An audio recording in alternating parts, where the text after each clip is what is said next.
The proposal before you today, in a decision that's been months in the making, Multnomah County voted Thursday on how to spend millions of unspent dollars meant for homeless services.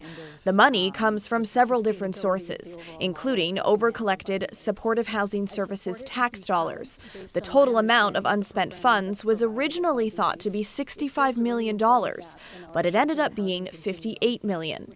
A county spokesperson tells us that's because the Joint Office of Homeless Services quickly found ways to spend more money. It's unclear what they spent that money on. So out of the unspent $58 million, about $40 million will go into next year's budget, and that leaves about $17 million left over. And that amount was the focus on Thursday.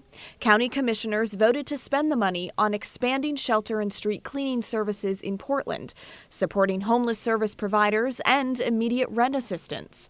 Commissioner Sharon Myron was the only one who voted against this. Until we actually have accountability and aren't doing literally this, what feels like a giveaway, I will continue to vote no on spending these huge amounts of money that could move the dial.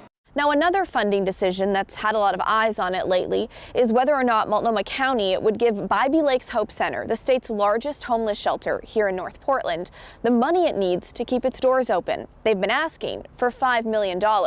And on Thursday, Multnomah County commissioners agreed to grant them $1.5 million in emergency funding. We're ecstatic. We're very happy that this happened. Billy McClintock lives at Bybee Lakes, I think it's wonderful. which was at risk of closing this week if it didn't get immediate financial support. It was a little frightening to get down to the very last day to get the yes. Now, Alan Evans runs Helping Hands Recovery Reentry Outreach Centers, which oversees Bybee Lakes. Last month, they stopped accepting new homeless people due to the lack of money. once we receive the first payment, then we'll start doing intakes again.